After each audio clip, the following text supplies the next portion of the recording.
मैं doctor Poonam Mishra, associate professor DAV PG college Dehradun के teacher education department में कार्य कर रही हूँ।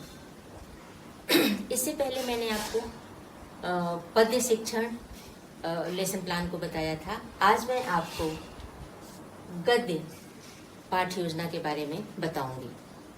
अपने 30 वर्षों के अनुभव से मैं इस परिणाम पर पहुंची हूं कि पाठ योजना टीचर एजुकेशन डिपार्टमेंट का एक महत्वपूर्ण कार्य होता है। छात्र अध्यापकों को भली भांति पाठ योजना सिखा देना, उनके व्यवहार में वांछित परिवर्तन लाना हर शिक्षक का कर्तव्य माना जाता है और साहित्य की अनेक विधाओं में गद्य का स्थान महत्वपूर्ण माना जाता है और गद्य कवियों और लेखकों की कसौटी मानी जाती है और निबंध गद्य की कसौटी मानी जाती है। गद्यम कवीनाम निक्साम बदंती, ये उक्ति इस बात का प्रमाण है कि जितना परिष्कृत, प्रांजल और परिनिष्ठित रूप गद्य में मिलता है उतना पद्य में नहीं मिलता है। गद्य में कवि को व्याकरण की अशुद्धता के लिए समय नहीं मिलता है, जबकि पद्य में भावनाओं की प्रधानता के कारण जो पद्यकार है वो थोड़ी बहुत त्रुटियां कर लेता है। अब मैं आपको पाठ योजना के विषय में बता रही हूँ। पाठ योजना में सबसे पहले मैं आपको लिखने का तरीका बताऊंगी और उसके बाद पढ़ा कर दिखाऊंगी कि पाठ योजना को कैसे पढ़ाया जाता है।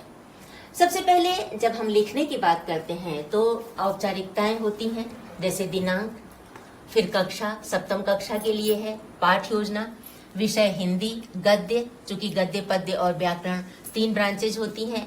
कल मैंने आपको पद्य के बारे में बताया था, आज मैं आपको गद्य के बारे में बता रही हूँ और किस कालांश में, किस पीरियड में आप पढ़ा रहे हैं उसकी चर्चा करनी होती है और अवधि जो है वो 40 मिनट लिखना होता है।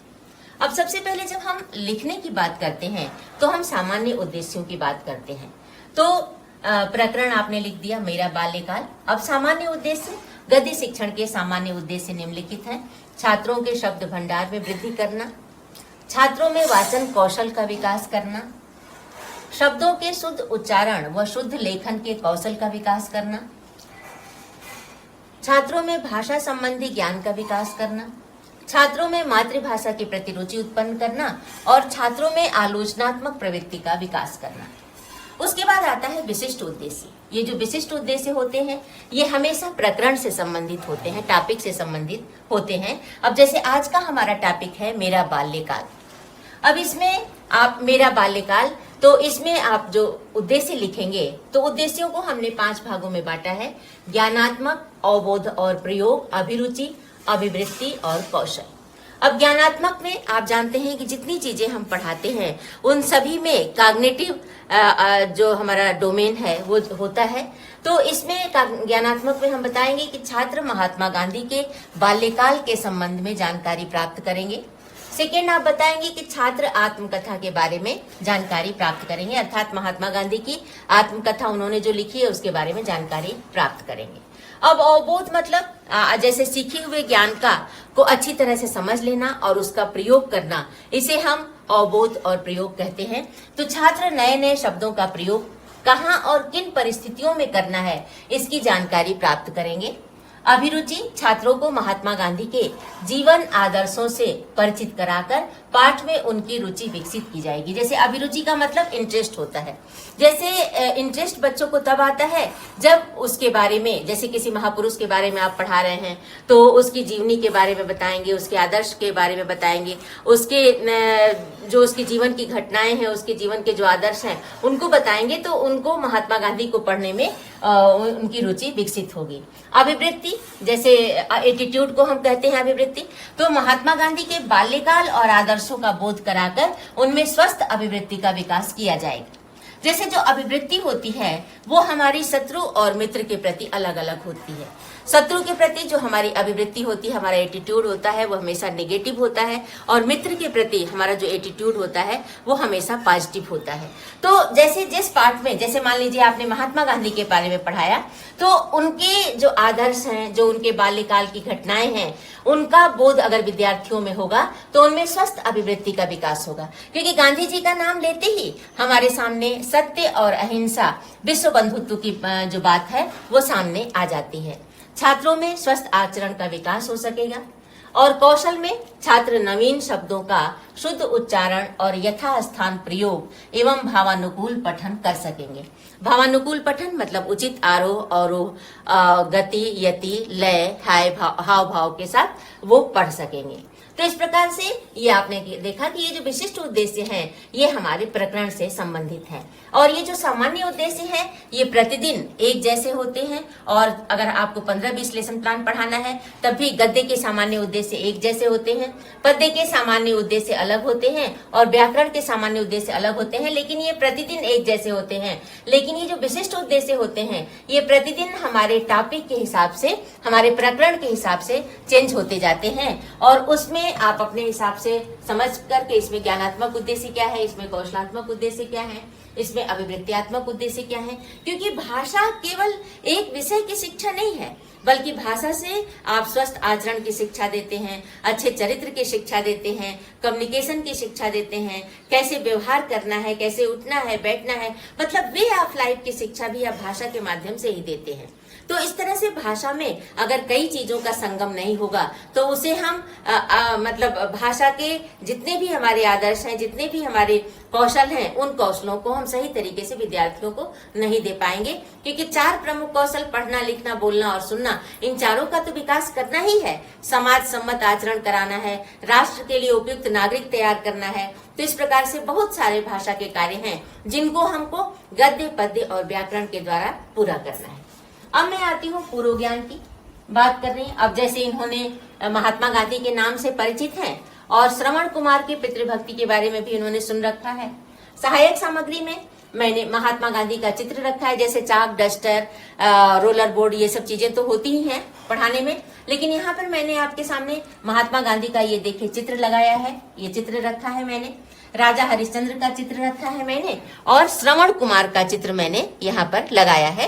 क्योंकि ये तीनों चीजें प्रासंगिक हैं, मतलब प्रसंग के अनुसार ये तीनों चीजें रखी गई हैं। तो ये मतलब हमारे सहायक सामग्री, क्योंकि जो भी आप लेसन पढ़ाते हैं उस लेसन में आपको ये करना होता है कि जो चीजें उस लेसन के अंतर्गत आ रही है, जैसे महात्मा गांधी के बारे में बच्चों ने जानते हैं, वो देखते हैं, लेकिन फिर भी अगर लेसन पढ़ाते समय आपने महात्मा गांधी का चित्र लगा दिया है, आपने श्रवण कुमार का चित्र लगा दिया है, आपने राजा हरिश्चंद्र का चित्र लगा दिया है, आपने भारत के मैप में ये दिखाने की कोशिश की है कि पोरबंदर कहाँ है, गुजरात कहाँ है, तो फिर जो है आपको जो भी आप पढ़ाएंगे वो विद्यार्थियों के मस्तिष्क में स्थायी चित्र उसका उपस्थित हो जाएगा। उसके बाद आता है आपका वातावरण निर्माण प्रश्न। वातावरण निर्माण प्रश्न, जिसे हम प्रस्तावना के प्रश्न कहते हैं, ये पूछे जाते हैं। उसके बाद उद्देश्य कथन करते हैं, फिर हम इसको प्रस्तुतिकरण करते हैं, प्रेजेंटेशन करते हैं, और उसको हम शिक्षण बिंदु, आदर्श वाचन, उच्चारणाभ्यास, अनुकरण वाचन, शब्दार्थ स्पष्टीकरण, श्यामपट्ट कार्य, विचार विश्लेषणात्मक प्रश्न, स्पष्टीकरण, समानांतर उद्धरण, आवृत्त्यात्मक प्रश्न और गृह कार्य, इन सभी भागों में बांट देते हैं, और इसके बाद हम इसको लिखना प्रारंभ करते हैं। अब मैं आपको बताती हूँ कि जब हम पढ़ाते हैं तब हम कैसे लेसन प्लान को पढ़ा सकते हैं, ये आपको मैं अभी बता रही हूँ। तो वातावरण निर्माण प्रश्न या प्रस्तावना के प्रश्न इसको कहा जाता है। जैसे इसको 2 कॉलम में बांटते हैं, छात्र शिक्षक कथन और छात्र कथन। जैसे मैंने बच्चों से पूछा कि हमारे राष्ट्रपिता कौन है, तो बच्चे बोलेंगे कि महात्मा गांधी को राष्ट्रपिता कहते हैं। फिर मैं महात्मा गांधी का चित्र बच्चों को दिखाऊंगी कि ये बच्चों ये कौन किसका चित्र है, तो बच्चे बोलेंगे कि ये महात्मा गांधी का चित्र है। इन्होंने देश के लिए क्या किया, तो इन्होंने भारत की आजादी में अत्यधिक योगदान इनका रहा। ठीक है। उसके बाद आप पूछोगे कि महात्मा गांधी के बाल्यकाल के विषय में क्या जानते हैं, तो ये प्रश्न समस्यात्मक होगा, क्योंकि प्रस्तावना का जो अंतिम प्रश्न होता है वो समस्यात्मक प्रश्न होता है। अगर प्रस्तावना के जितने भी प्रश्न आपने पूछे एक दूसरे से संबद्ध होने चाहिए, प्रकरण से संबंधित होने चाहिए, पूर्व ज्ञान पर आधारित होने चाहिए, ये सब प्रस्तावना कौशल की विशेषताएं होती हैं। लेकिन प्रस्तावना में अगर आपका अंतिम प्रश्न समस्यात्मक नहीं होता है तो इसका मतलब कि आपकी ने जो प्रश्नों की रचना की है वो सही तरीके से नहीं की है। तो आप जब ये पूछेंगे कि बाल्यकाल के विषय में क्या जानते हो, तो बच्चे उतना अधिक नहीं जानते हैं, थोड़ा बहुत उनका नाम सुन रखा है, तो आप यहाँ समस्यात्मक प्रश्न लिख दोगे और फिर आप उद्देश्य कथन करेंगे कि आज हम महात्मा गांधी के बाल्यकाल के विषय में अध्ययन करेंगे। ये उनकी आत्मकथा से ली गई है। उनकी आत्मकथा गुजराती भाषा में उन्होंने लिखी है, लेकिन उसका हिंदी में अनुवाद किया गया है। उसके बाद जब प्रस्तुतिकरण करते हैं, इसको सीखने के अनुभव हम कहते हैं, लर्निंग एक्सपीरियंसेस। इसको हम कई कॉलम में बांटते हैं, जैसे शिक्षण बिंदु, शिक्षण के उद्देश्य, छात्राध्यापिका क्रिया, छात्र क्रिया, विधि सामग्री और मूल्यांकन। अब सबसे पहले जब बात होती है आदर्श वाचन की, तो आदर्श वाचन में आपका उद्देश्य क्या है कि नवीन ज्ञान से संबंध स्थापित करना, अर्थात पूर्व ज्ञान का संबंध नवीन ज्ञान से स्पष्ट करना। अब मैं आपके सामने आदर्श वाचन कर रही हूं और उस आदर्श वाचन में आपको देखना है कि अच्छे से देखना है। ये पाठ राष्ट्रपिता महात्मा गांधी की आत्मकथा से लिया गया है और पुस्तक पकड़ने में आप बाएं हाथ से पुस्तक पकड़ेंगे, दाहिना हाथ आप खाली रखेंगे। ब्लैक बोर्ड पर कुछ लिखना है तो उसके लिए आप उसको स्पेयर करेंगे हाथ को, और 3 उंगलियां पीछे होनी चाहिए, 2 उंगलियां आगे होनी चाहिए, और ये ऐसे आप आदर्श वाचन करेंगे। ये पाठ राष्ट्रपिता महात्मा गांधी की आत्मकथा से लिया गया है। गांधी जी की आत्मकथा गांधी जी ने आत्मकथा अपनी मातृभाषा गुजराती में लिखी है। इसका हिंदी में भी अनुवाद हो गया है। इस पाठ में बताया गया है कि माता की धर्मनिष्ठा और श्रवण कुमार और हरिश्चंद्र की कथाओं का उन पर क्या प्रभाव पड़ा। अब मैं आदर्श वाचन कर रही हूँ। मेरी माताजी साध्वी और धर्मनिष्ठ थी। उनकी यही प्रतिमा मेरे मन पर अंकित है। पूजा पाठ किए बिना वो भोजन न करती। राज हवेली दर्शन के लिए रोज जाया करती थी। जब से मैंने होश संभाला है, मुझे याद नहीं कि उन्होंने कभी भी चातुर्मास्य व्रत छोड़ा हो। कठिन से कठिन व्रत करने में भी वे हिचकती न थी और उन्हें दृढ़ता से पूरा करती। बीमार पड़ जाने पर भी व्रत न छोड़ती। चातुर्मास्य में एक बार भोजन करना तो उनके लिए मामूली बात थी। एक चातुर्मास्य में उन्होंने ऐसा व्रत लिया कि सूर्य नारायण के दर्शन होने पर ही भोजन किया जाए। इस चौमासे में हम लड़के आसमान की तरफ ही देखा करते कि कब सूरज दिखाई पड़े और कब माँ खाना खाएं। सब लोग जानते हैं कि चौमासे में बहुत बार सूर्य दर्शन मुश्किल से होते हैं। मुझे ऐसे दिन याद हैं जबकि हमने सूर्य को निकला हुआ देखकर पुकारा, माँ माँ। वो सूरज निकला और जब वो माँ जल्दी दौड़कर आती, सूरज छिप जाता। माँ ये कहती हुई वापस चली जाती कि खैर कोई बात नहीं, ईश्वर नहीं चाहता कि आज खाना मिले, और अपने कार्यों में व्यस्त हो जाती। इसी समय के 2 और प्रसंग हैं जो मुझे सदा याद रहे हैं। पिताजी एक श्रवण पितृभक्ति नामक नाटक खरीद लाए थे। उस पर मेरी दृष्टि पड़ी। मैंने उसे बहुत चाव से पढ़ा। इन्हीं दिनों काठ के बक्से में शीशे की तस्वीर दिखाने वाले लोग भी आया करते थे। उनमें मैंने ये चित्र भी देखा। श्रवण अपने माता पिता को कांवर में बिठाकर तीर्थ यात्रा के लिए ले जा रहे थे। ये दोनों चीजें मेरे अंतस्थल पर अंकित हो गईं। मेरे मन में भी ये बात उठा करती कि मैं भी श्रवण की तरह बनूं। श्रवण की मृत्यु पर उनके माता पिता का विलाप अब भी मुझे याद है। ये मैंने आपके सामने आदर्श वाचन किया। इसमें आदर्श वाचन करते समय आपको चाहिए कि आप घर से 2-3 बार उस पैराग्राफ को पढ़कर आएं, और जब क्लास में आप आदर्श वाचन करें उस समय आपको न्यूज रीडर की भांति आप मतलब एक नजर आपकी क्लास पे होनी चाहिए और एक नजर आपकी पुस्तक पर होनी चाहिए, और बीच में रुक रुक के उचित हाव भाव के साथ, उचित आरोह अवरोह के साथ आदर्श वाचन आपको करना चाहिए। क्योंकि आदर्श वाचन जैसे पढ़ना लिखना बोलना और सुनना, उसमें बच्चे जैसा सुनेंगे वैसा अनुकरण करेंगे। तो यदि शिक्षक का ही उच्चारण शुद्ध नहीं होगा तो विद्यार्थी भी गलत ही उसका अनुकरण कर लेंगे। इसलिए आदर्श वाचन के समय आपको बहुत ही सावधानी पूर्वक आदर्श वाचन करना चाहिए। आदर्श वाचन के बाद उच्चारणाभ्यास होता है। उच्चारणाभ्यास का मतलब होता है कि आप जो गद्यांश में कठिन शब्द आए हैं उन कठिन शब्दों को आप ब्लैक बोर्ड पे लिखेंगे। जैसे आप यहाँ लिखेंगे साध्वी, और बच्चे आप बोलेंगे साध्वी, बच्चे बोलेंगे साध्वी। उसके बाद आप बोलेंगे धर्मनिष्ठ, फिर बच्चे दोहराएंगे धर्मनिष्ठ। आप बोलेंगे चातुर्मास्य और बच्चे चातुर्मास्य दोहराएंगे। आप बोलेंगे पितृभक्ति, फिर बच्चे दोहराएंगे।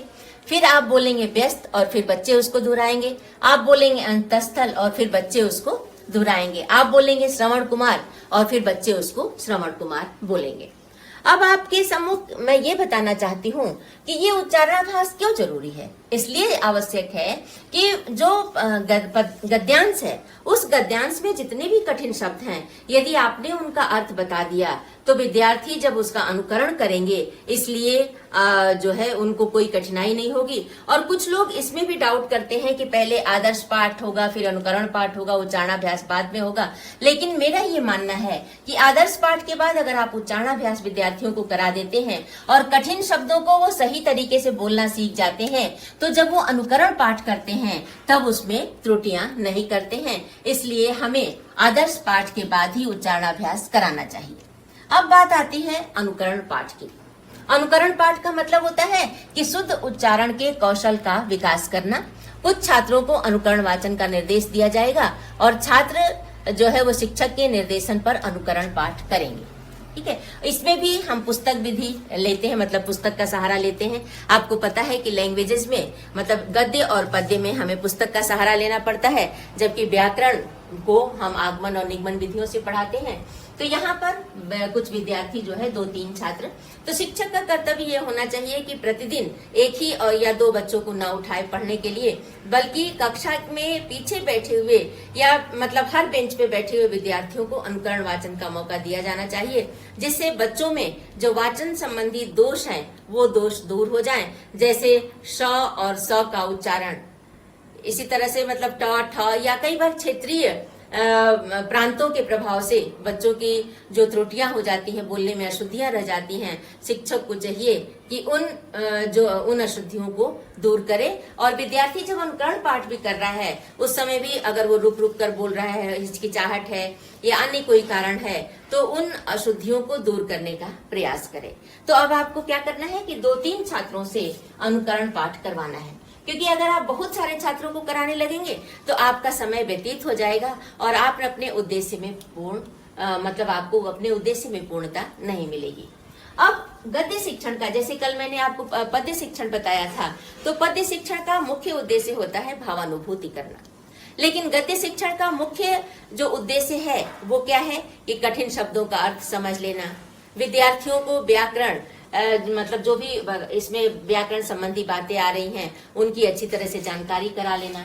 इसमें शब्दार्थ स्पष्टीकरण पर ज्यादा जोर दिया जाता है, मतलब जो शब्दार्थ स्पष्टीकरण है वो शब्दार्थ स्पष्टीकरण सही तरीके से हो जाए, इसमें गद्य शिक्षण पर ये ज्यादा जोर। जैसे कल जब मैंने पद्य शिक्षण बताया था आपको, तब मैंने आपको बताया था कि उसमें हम शब्दार्थ पर ज्यादा जोर नहीं देते हैं, उसमें हम भाव पर ज्यादा जोर देते हैं, क्योंकि शब्दार्थों पर अगर हम जोर देने लगेंगे तो भाव जो मतलब शिक्षक का जो भाव है, जो कवि का भाव है, वो विकृत हो जाएगा। इसलिए वहां पर शब्दार्थों पे ज्यादा जोर नहीं देते हैं, आप शब्द पूछते हैं और विद्यार्थियों से अर्थ बता देते हैं। लेकिन गद्यम कविनाम निक्सम वदन्ति, गद्य में भाषा का जितना परिष्कृत, प्रांजल और परिनिष्ठित रूप हमारे सामने आता है उतना पद्य में नहीं होता है। इसलिए गद्य में गद्यकार के पास त्रुटियों के लिए कोई संभावना नहीं होती है, उसे क्षम्य नहीं किया जा सकता। इसलिए हमें पहले भाषा में विद्यार्थियों को निपुण बनाना होता है। तो इसके लिए हमें क्या करना होगा, हमें शब्द, अर्थ, विधि और स्पष्टीकरण, जब आप शब्दार्थ स्पष्टीकरण से हम पट पे लिखेंगे और जितनी देर आप पढ़ा रहे हैं ब्लैक बोर्ड पर, मतलब क्लास में आप पढ़ा रहे हैं तो ब्लैक बोर्ड पर आपका शब्दार्थ स्पष्टीकरण लिखा होना चाहिए।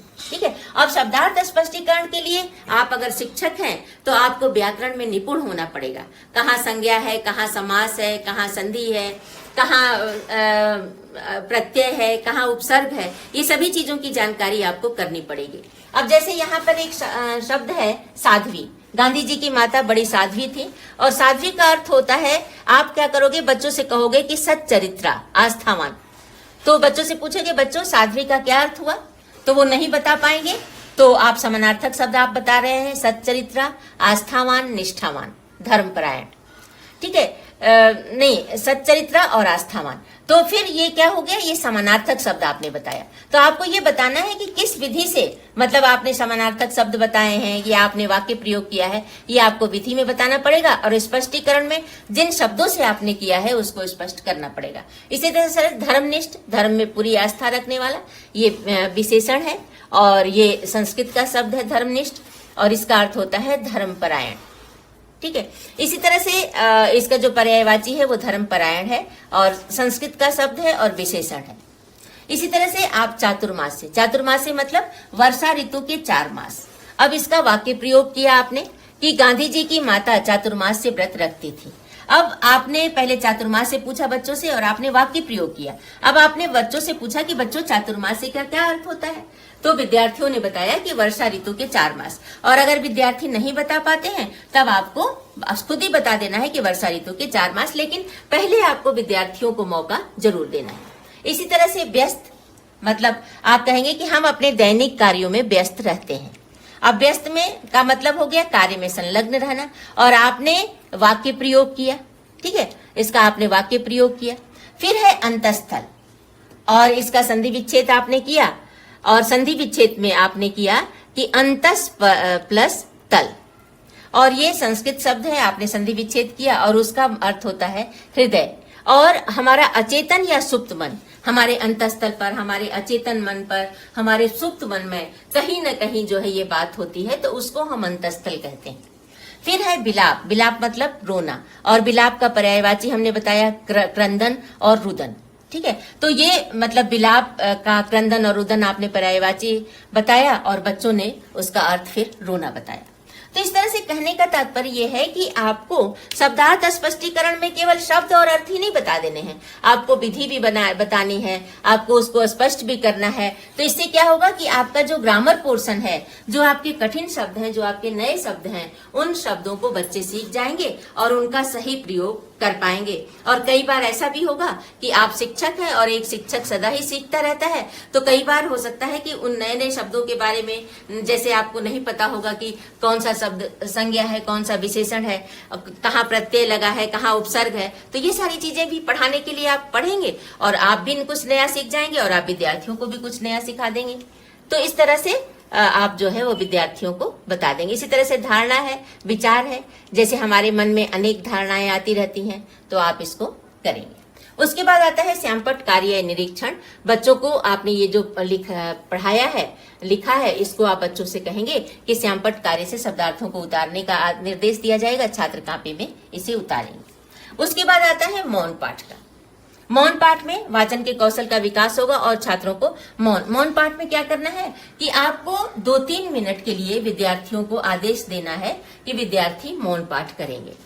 ठीक है, अब सबसे महत्वपूर्ण जो आपका स्टेप आ रहा है वो ये है कि विद्यार्थियों को आप मौन पाठ का निर्देश देने के बाद आप विचार विश्लेषणात्मक प्रश्न पूछेंगे बच्चों से। और विचार विश्लेषणात्मक प्रश्न पूछेंगे तो क्या होगा कि ज्ञान का बोध होगा, उनको ज्ञान का बोध कराना, और उसके बाद पूरे पैराग्राफ के विषय में उनको जानकारी देना, ये आपका मुख्य उद्देश्य माना जाएगा। अब जैसे मान लीजिए आपने ये पूछा कि ये गद्यांश कहाँ से लिया गया है, तो विद्यार्थी बताएंगे कि ये गद्यांश गांधी जी की आत्मकथा से लिया गया है।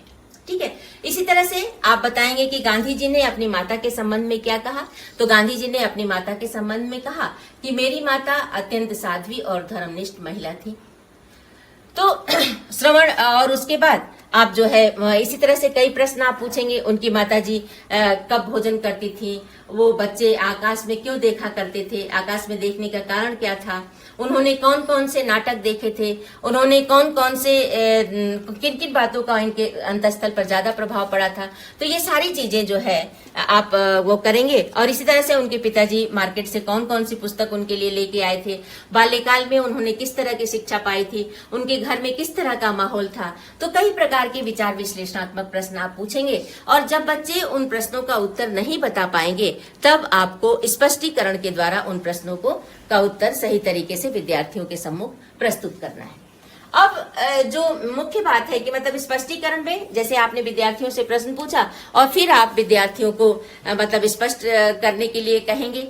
और इन्होंने कहा ना कि मेरे जीवन के 2 प्रसंग है जो मुझे सदा याद रहे।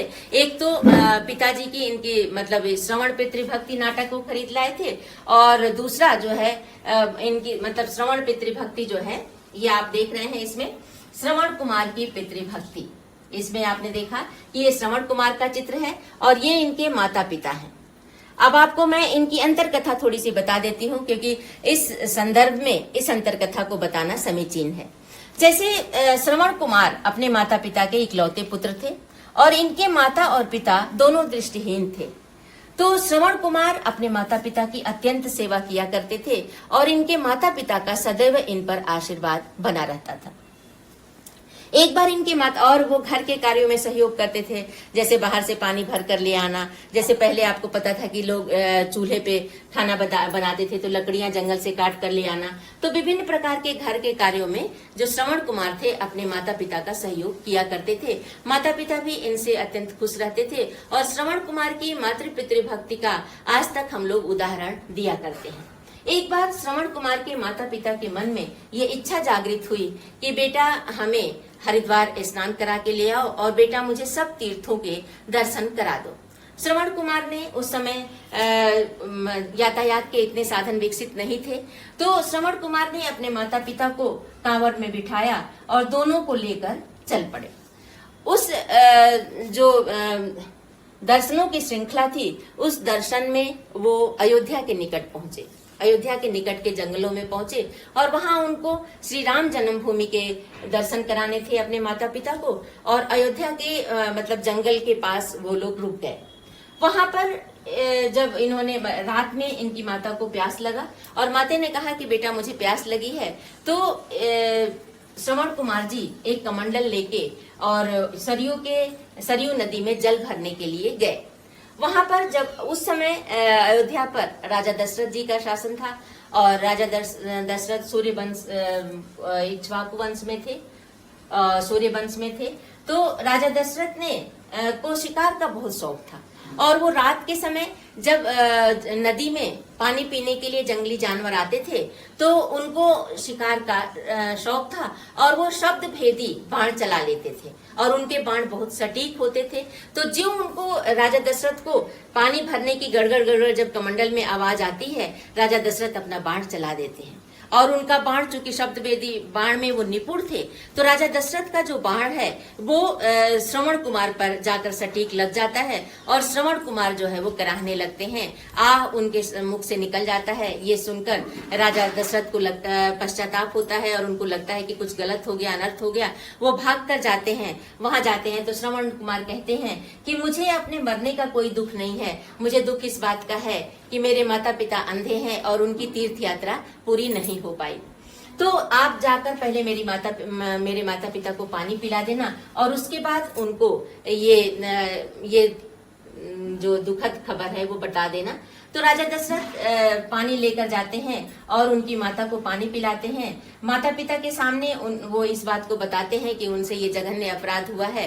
तो उनके माता पिता बहुत विलाप करते रहते हैं और उसी विलाप में उनके माता पिता ने राजा दशरथ को श्राप दिया कि जिस तरह से हम बच्चे के वियोग में तड़प तड़प कर अपनी जान दे रहे हैं, उसी तरह से तुमको भी पुत्र वियोग हो और तुम भी अपने पुत्र के वियोग में तुम्हें अपनी जान खोनी पड़े। तो आपने देखा कि भगवान श्री राम के वनगमन के समय राजा दशरथ उनके पुत्र वियोग को नहीं सह पाए और फिर दशरथ जी की मृत्यु हो जाती है। तो दशरथ जी को श्रवण कुमार के माता पिता का श्राप मिला होता है। तो ये अंतर कथा है। तो ये अंतर कथा जब इनके पिताजी ये पुस्तक ले आए थे, तब श्रवण कुमार की जो पितृभक्ति है वो नाटक को जब खरीद के ले आए थे, तो महात्मा गांधी ने आप जानते हैं कि महात्मा गांधी का चित्र है और महात्मा गांधी का जन्म गुजरात के पोरबंदर नामक स्थान में हुआ था। भारत में आप जानते हैं कि पश्चिमी तट पर गुजरात है और गुजरात में पोरबंदर नामक स्थान पर जो है गांधी जी का जन्म हुआ था। और चूंकि ये गांधी जी के बाल्यकाल के संबंध में हम लोग बता रहे हैं, इसलिए उनके जन्म स्थान पोरबंदर का जिक्र करना ज्यादा जरूरी है। तो महात्मा गांधी पर श्रवण कुमार की पितृभक्ति का बहुत असर पड़ा और इन्होंने अपनी माता से, जब ये विदेश पढ़ने के लिए भी गए, तब अपनी माता से इन्होंने एक वायदा किया था कि मैं जो है वो मतलब शाकाहारी रहूंगा, वेजिटेरियन ही भोजन करूंगा, मैं अपने माता पिता का सम्मान करूंगा, मैं सदा सत्य बोलूंगा, ठीक है, मैं अहिंसा के मार्ग पर चलूंगा। और ये सारी चीजें जो है वो अपने माता पिता के मतलब प्रति हमेशा ये उनकी भक्ति करते रहे, मतलब उनके प्रति वफादार रहे, आस्थावान रहे। तो इस तरह से किस बात का प्रभाव पड़ा? क्योंकि श्रवण कुमार की पितृभक्ति का प्रभाव इन पर अत्यधिक पड़ा था। क्योंकि माता पिता को श्रवण कुमार, तो वो कैसे हुआ? क्योंकि इनके पिताजी ने एक बुक खरीद के लाई थी जिसको इन्होंने बहुत चाव से पढ़ा था। तो इस तरह से सत्यवादिता का जो गुण है, जो गांधी जी के बारे में कहा जाता है कि सदैव सत्य बोलते थे, सत्य और अहिंसा के बल पर इन्होंने भारत को अंग्रेजों से मुक्त कराया था। और जो इनको राष्ट्रपिता की संज्ञा दी जाती है, उसमें सबसे प्रमुख इनके जो अस्त्र थे वो क्या थे? सत्य और अहिंसा। तो ये सत्य की शिक्षा इनको यहाँ से, मतलब पितृभक्ति की शिक्षा इनको श्रवण कुमार से मिली थी। अब सत्य की शिक्षा इनको कैसे मिली है? तो इसपे जो है इन्होंने, जैसे गांधी जी ने उस समय काठ के बायोस्कोप एक पहले हुआ करता था, काठ के बक्से में शीशे की तस्वीर थी, लोग उसको देखते थे। गांधी जी ने भी ये मतलब चित्र देखा था और श्रवण कुमार का भी चित्र देखा था और महाराज हरिश्चंद्र का भी इन्होंने, सत्यवादी हरिश्चंद्र के बारे में भी सुना था कि चंद्र टरे सूरज टरे, टरे जगत व्यवहार, पैदृण श्री हरिश्चंद्र को टरे न सत्य विचार। मतलब सत्यवादी राजा हरिश्चंद्र कहा जाता था कि चंद्रमा और सूर्य अपनी दिशा और गति बदल सकते हैं, लेकिन महाराजा हरिश्चंद्र जो है वो अपने सत्यवादिता से नहीं हट सकते हैं। ये ऐसा कहा सत्यवादी महाराज हरिश्चंद्र। अब महाराज हरिश्चंद्र के बारे में भी थोड़ी सी अंतरकथा मैं आपको बता दूं कि जो महाराजा हरिश्चंद्र थे वो भी इक्ष्वाकु वंश में थे, सूर्य वंश में थे और भगवान श्री राम के वंशज थे। और इनके बारे में भी ये माना जाता है कि महाराजा हरिश्चंद्र बहुत बड़े प्रतापी राजा थे। और एक बार विश्वामित्र जी ने इनकी परीक्षा लेने के लिए ये सोचा कि देखते हैं कि वो अपने सत्य से अडिग होते हैं कि नहीं, सत्य पे दृढ़ रहते हैं कि नहीं। इसलिए एक बार स्वप्न में इन्होंने मतलब स्वप्न में इनको ऐसा दिखाई पड़ा महाराजा हरिश्चंद्र को कि इन्होंने अपना सारा राजपाट जो है वो विश्वामित्र जी को दे दिया है। विश्वामित्र जी आते हैं अगले दिन और वो कहते हैं कि तुमने अपने सारा राजपाट मुझे दे दिया है और राजपाट तो और फिर मुझे जो है मतलब दान देने के बाद जो दक्षिणा दी जाती है वो दो। तो जब वो अपने राजकोष से धन मंगाने का आदेश देते हैं तो वो कहते हैं कि जब सारा राजपाट तुमने अपना मुझे दे दिया तो अब राजकोष तुम्हारा कैसा? तो इस बात पर वो कहते हैं कि फिर मैं कैसे दूं? महाराज विश्वामित्र जो है क्रोधित हो जाते हैं। और फिर वो उन्होंने कई बार सुना था कि वाराणसी में जो है वो पशुओं को बेचा जाता है, मनुष्यों को बेचा जाता है। तो वो अयोध्या से वाराणसी चले जाते हैं और वहां पर वो जो है पत्नी और बच्चे को एक जगह और अपने को स्वयं जो है वो शमशान घाट पर एक डोम इनको खरीद लेता है। तो इस तरह से ये, लेकिन सत्य से अडिग। इन्होंने कहा कि मैं आपको कुछ दिनों के बाद अपने को बेचकर भी मैं आपकी वो दक्षिणा जो है चुका दूंगा, लेकिन ये सत्य से कभी अडिग नहीं होते हैं। एक बार ऐसा होता है कि इनकी पत्नी तारा और इनका पुत्र रोहित को एक बार सांप काट लेता है और पत्नी जो है किसी के घर में छोटे मोटे कार्यों को करती थी। तो पत्नी के पास इतना मतलब धन नहीं था और इनके पुत्र को सांप काट लेता है। जब पुत्र मर जाता है तो रात के समय ये शमशान घाट पे पुत्र को लेके जाती हैं, लेकिन वहां पर महाराजा हरिश्चंद्र जो है वो गश्त दे रहे थे और कोई भी उनके समय में कोई भी बिना कर दिए, शमशान का कर दिए, कोई अपने आगे नहीं बढ़ पाता था। तो इन्होंने भी तारा से कर मांगा, लेकिन तारा ने कहा कि मेरे पास कुछ नहीं है। पत्नी की आवाज पहचान गए और बच्चे को मरा हुआ देखकर भी ये अपनी सत्य की दृढ़ता से अलग नहीं हुए, विमुख नहीं हुए और इन्होंने कहा कि चाहे कुछ भी हो जाए लेकिन तुम्हें यहाँ का कर चुकाना पड़ेगा।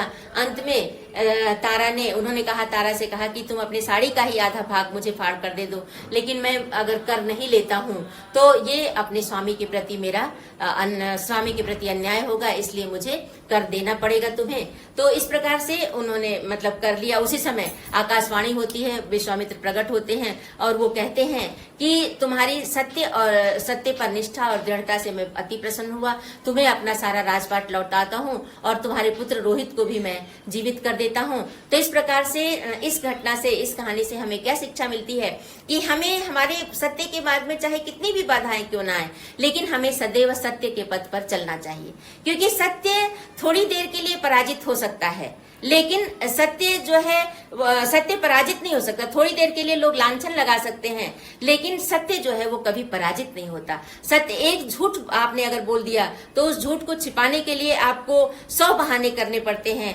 लेकिन सदा सत्य बोलो, जो कहा जा सत्यम वद धर्मम चर, जो हमारे प्राचीन ग्रंथों में कहा गया है।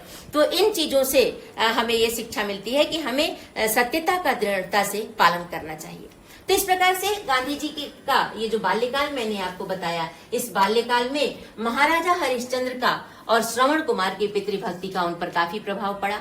इनको राष्ट्रपिता कहा जाता है और इनको पूरा देश इनको बापू के नाम से जानता है। तो इस जो आपको मैंने ये बाल्यकाल जो मैंने छोटा सा गद्यांश सुनाया, इस कहानी से हमें क्या शिक्षा मिलती है कि हमें सत्य पर चलना चाहिए, हमें अपने माता पिता का सम्मान करना चाहिए, पितृभक्ति करनी चाहिए और अभिवादनशीलस्य नृत्य वृद्धोपसेविना तस्य चत्वारि वर्धन्ते आयुर्विद्या यशो बलम। हमारे प्राचीन ग्रंथों में भी ये कहा गया है कि जो लोग अपने से बड़ों का अभिवादन करते हैं वो सदैव जो है उनका आयु, विद्या, यश और बल सदैव बढ़ता है। और इसी तरह से प्रातः काल उठ के रघुनाथा माता पिता गुरु नाम ही माथा, भगवान रामचंद्र जी भी प्रातः काल उठकर अपने माता पिता का चरण स्पर्श करते थे, चरण छूते थे। तो हमें अपने माता पिता के प्रति भी हमारी जो हमारे जो वो होने चाहिए, वो माता पिता के प्रति भी हमें विनम्र होना चाहिए, उनकी आज्ञा का पालन करना चाहिए, ओबे दी पेरेंट्स। तो ये सारी चीजें हमें करनी चाहिए। तो हिंदी गद्य जो हम पढ़ा रहे हैं उसका केवल उद्देश्य ये नहीं है कि आपने एक पैराग्राफ पढ़ा दिया फिर बच्चों को उसका अर्थ बता दिया, नहीं। उस गद्यांश में निहित जो भावार्थ है, उस गद्यांश में जिस आदर्श की बात कही गई है, जिस स्वस्थ आचरण की बात कही गई है, स्वस्थ अभिवृत्ति की बात कही गई है, नए नए शब्दों का प्रयोग कहाँ और किस परिस्थितियों से करना है, जीवन आदर्शों से हमें विद्यार्थियों को कैसे परिचित कराना है, इन सभी बातों के बारे में आपको विद्यार्थियों को बताना पड़ेगा। तभी आपको गद्यांश पढ़ाने का जो आपका उद्देश्य है वो पूरा हो सकेगा। माता कौशल्या ने भी कहा है कि सुन सुत सोय बड़ भागी, जो पितु मातु बचन अनुरागी। तो मतलब हर समय जो माता पिता के चरणों में अनुराग रखता है वही सुत, वही पुत्र जो है वो भाग्यशाली होता है, ये माना जाता है। तो इस संदर्भ में हमने देखा कि हमने अपने चरित्र से जुड़ी हुई लोग 2 चीजें विशेष रूप से कही कि हमें अपने पेरेंट्स को का सम्मान करना चाहिए, हमें सदा सत्य बोलना चाहिए और विद्यार्थियों को अच्छे आदर्श और सच्चरित्र की शिक्षा देनी चाहिए। धन्यवाद।